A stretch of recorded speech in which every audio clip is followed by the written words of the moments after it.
Nung makiusap po ang Speaker ng House of Representatives sa inyo, di po ba dapat nakonsulta naman ang Chairman ng Blue Ribbon Committee? Dahil kami po, ginawa namin yon through the collective wisdom of the committee. Hindi po namin gawa-gawa yon.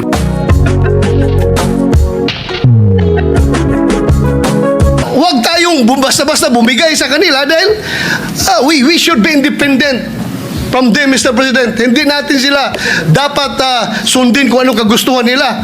We have to stand on our own. Bagong Senate President na si Tito Sotto, sinupalpal ni na Senator Rodante Marcoleta at Senator Bato Dela Rosa.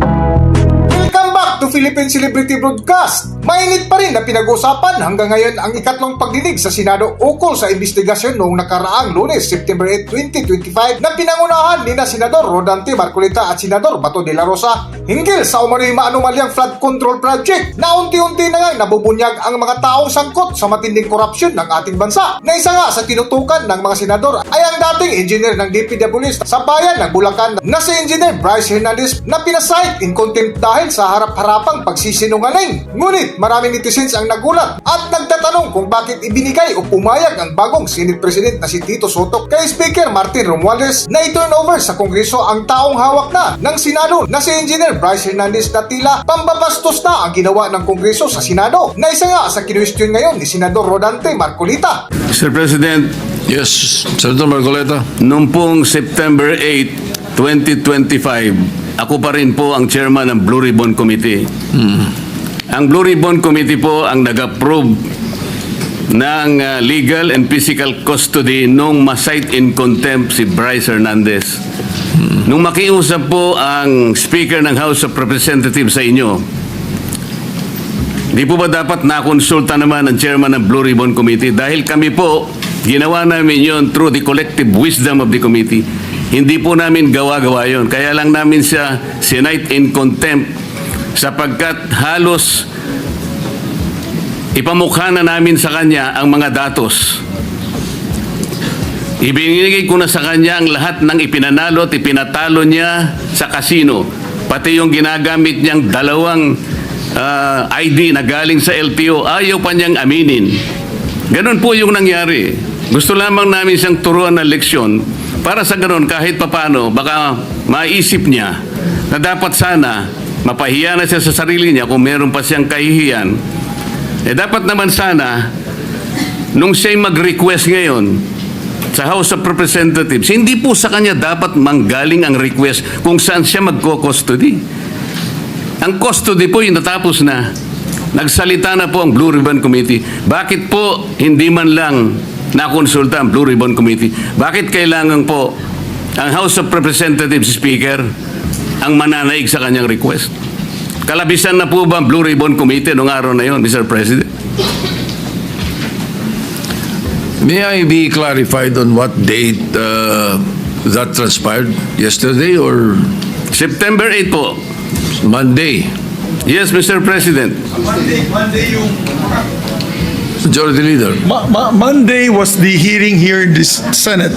Monday he was cited in contempt. Yeah. But the hearing in the House was on Tuesday, September 9. Yes, And as, Tuesday. So in the evening, when yesterday, no. So in the evening, when the Speaker called me, Senator Marcoleta was no longer chairman of the Blue Ribbon. No more because we had already elected It was Senator already Senator Lacson. Lacson, yes. Ibig ba sabihin po, Mr. President, nawawala ng visa yung ginawa namin? Hindi. Ganun po pala. He's still in legal custody. Dapat po, Therefore, igagalang po kung ano yung aming iniwan. yes, Doon tayo magsisimula. Ang iniwan ninyo, cite in contempt. Hindi And po. legal Nasa custody legal of the custody Senate. na po ng, He was ng still House. under the legal ng, custody of ng the Senate. Mr. President, may I ask for a minute suspension? Session suspended. I have the permission, Mr. President, to read your letter addressed to the House Infrastructure Committee dated September 8, 2025. This is to formally approve your request for Mr. Bryce Hernandez to attend your hearing tomorrow, September 9, 2025, 9 a.m. at the People's Center House of Representatives. We expect that he be returned safely immediately after the said hearing to the Senate. So this is very categorical, Mr. President. Their request that he be called for hearing in the House of Representatives was conditioned upon his safely return to the Senate. There is no need for a motion, Mr. President. I was still the chairman of Blue Ribbon Committee at the time, and it was very clear that we committed him to the custody of our Sergeant at Arms. Not in Quezon City, not anybody else. And so, as already asked by Senator Alan, we are not supposed to change the rule. I move, Mr. President, that he be back immediately to the custody of the Senate, not only because this is the condition that you gave them, but more importantly, in order to erase the perception that if he is here in the Senate, he is not safe. I will reject the idea that if he returns in the Senate, manganganib ang buhay niya. It is as if that we are giving credence to his statement, which I believe is not true, Mr. President. Mr. President. Majority Leader. Yes, Mr. President, with due respect to our colleague, Senator Marcoleta, there was an intervention. Actually, he was supposed to come back to the Senate, but the Speaker of the House had intervened and asked if he can be kept in the House, which you did not agree. And you said that we will put him in the PNP Custodial Center under the custody still of OSA and the Senate. Legal custody of the Yes. Senate. So, when he wrote the letter, Your Honor, wala pang intervention. So walang kasalanan dyan si Senate President. He was going to bring him in, but we are not bending any rule. But the because the Senate request- President already has said the rule. Mr. which President, allows the us- request of the Speaker of the House of Representatives is inconsequential here. Legal or otherwise, the custody must be here. They are only asking us to lend him to their committee. The legal custody is still acquired by the Senate. And then the committee was the one who ordered him to be legally detained in the custody of the Senate. The committee was the one who did that, not the Speaker of the House of Representatives. He could request that, but we are sorry to deny that Maybe, because Mr. the legal President, custody, Mr. President, yeah. legal or physical, is still with the Senate. Mr. President, I think the points raised by Senator Marcoleta are valid. I think at the time, the witness had no fear of his life, but now he has fear of his life. We will guarantee that he's safe, even if he's in the Senate. No, that's why we're guaranteeing his safety if he's here in the Senate. But let's also be transparent, Your Honor, because I think the question there is kung meron bang maging impluensya pa sa kanya. That Diba? was the point of the Later on. minority leader. Correct. There might be a perception that if he's here, he might be influenced by someone.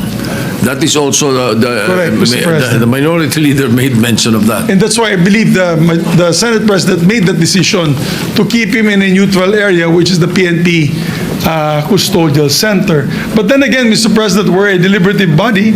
If the body would wish him back here to the Senate, then we can discuss it further. Mr. President. Yes.